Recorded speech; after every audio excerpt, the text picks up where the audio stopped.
Welcome to a businessman at the same time, a pastor at the Empowerment Center. We're going to talk about empowerment of the economy, even empowerment, even in your businesses. Thank you for joining us live on Smart 24 TV.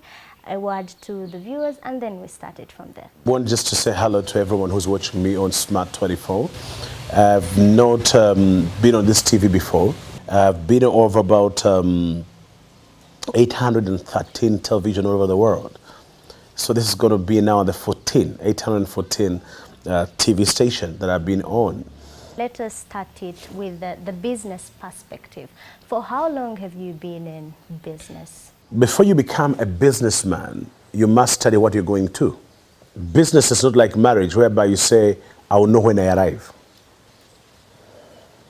It's not like a plane that you catch it up, you pay it, and then you find out everything when you arrive where you're going. Business is something that you must take responsibility to understand what you're going into.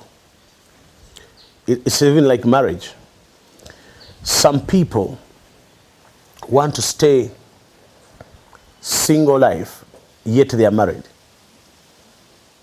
What is the magic there? The magic is that when you're single, nothing happens. I mean, you come in anytime you want. But when you get married, you're answerable to somebody. You're responsible to somebody. You must understand why you're getting married, what marriage is, what is responsibility of marriage. Even business, that's what happens. You need to understand the dynamics of what you're going into. You must make assessments. You must know there are risks to take. Business is purely faith. Think about a man who lives here, goes to China, brings the things that he has not known, he doesn't know. Let's talk about customer. He has no appointment with any customer. No one ordered. But by faith, by risk, he makes sure he brings his things, puts them in the shop, open the shop, believing that somebody is going to come and match in the shop. And indeed, they come to the shop. It's a risk. Some of them have put their houses into banks today through risk. So business is a risk venture you go into, but you must have knowledge and ideology of how business works. In actual sense, why people are not educated, have you ever thought about that? People who are most educated are not successful in business. Who are educated? Sorry. Where does that come from? No professor owns a building in Kampala. Because they're not risk takers. A layman does not only have faith in himself, he has a faith by taking risk to do business. So I'm trying to give you just an idea of what business is. So when did I start a business? I started about 10 years ago to understand the dynamics of business. Actually, 11 years ago. I did not start with doing business. I started by understanding what I was going to do. So I didn't try everything, because that's what's killing African people. They want to try everything at a go. They want to be selling a car, same time they want to be... Now, that is a biggest problem. When you put your lists in different places, you ending up with nowhere, with anything. You're a junk of every trade, and you are, on the end of the day, you're not standing anywhere. Number two, we don't calculate. The Bible tells us very well that if you are going to build a house, you must calculate the price of your house. We don't have backups. We just go. That's why middle insurance. You don't go anywhere. You stay where you're supposed to be. But let's go back to say, before we think about business, we think about working. What generation are we grooming? A generation that is born from 1980s to 90s to 2000, that generation is a generation that needs mentorship into what we call business.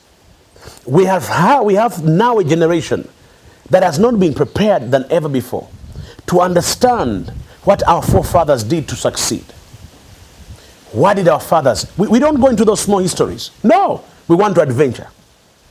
An Indian man, when he makes a business, when he has a business, his son grows up and his daughters or his children telling them, if you find my wealth when I'm old, it's on 13%, you must double it. So you must make 26 before you come to me. That's why they have what you call inherited business. That's why you see every businessman in Uganda today is failing and Indians are thriving. We don't know how to keep our investment. And even our generation, leave the generation, but even our investment, we don't know how to keep it.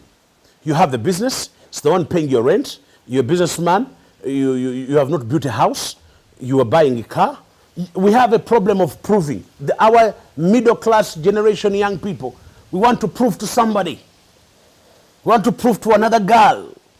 We want to prove to another boy. There's a status. We have a status we want it to keep. We want to keep. And when you're doing business, they don't want it to grow. They want it to be done. Now, let me say this to somebody who's watching me. Until you start doing business smart, you do business hard. And how can they do business smart? The way you do business smart, let me just give an example. If rich people, if working hard was to make somebody rich or to make somebody wealthy, people who push wheelbarrows will be rich. Because they work hard, they put in more energy. Sudil works at night. Chirumira works at night. Most of the wealthy people in Uganda and even outside the world, they work at night. They do in structuring a whole night.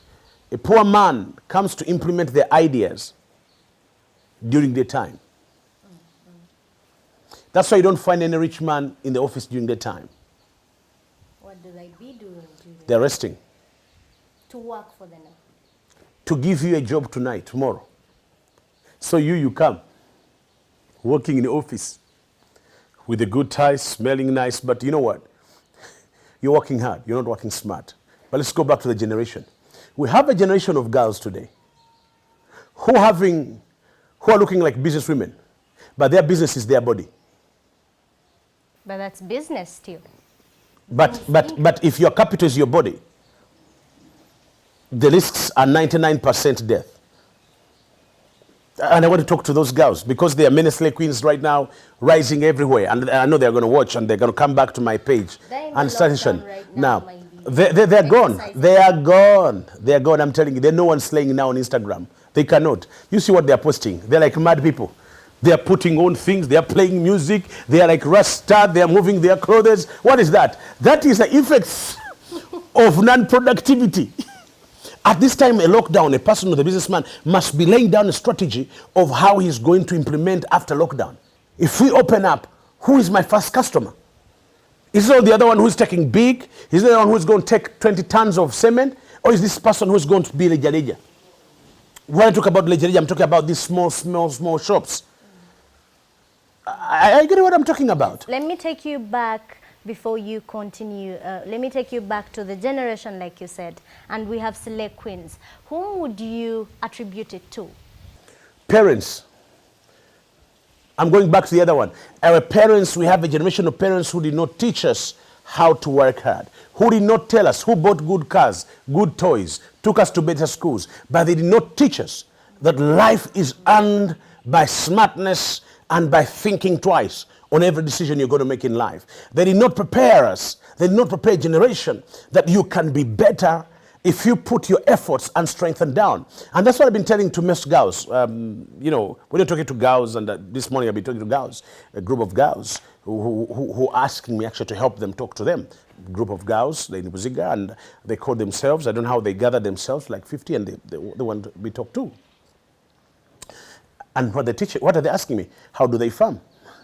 How do we make money without depending on men? They have not heard that from anybody. They not heard that. That's a basic knowledge they're supposed to have from their parents. Look here, they have not done that. Rita, no one has told them that. What are they doing today? Being a slave queen is taught by TV. It's taught by movies. Kim Kardashian, living luxury life, not working hard, but giving out your body. You know, when I was still a kid, we used to think about this. We used to say, motoka nebange etambula banango muzungu ayinza okusula ebintu n'embironda.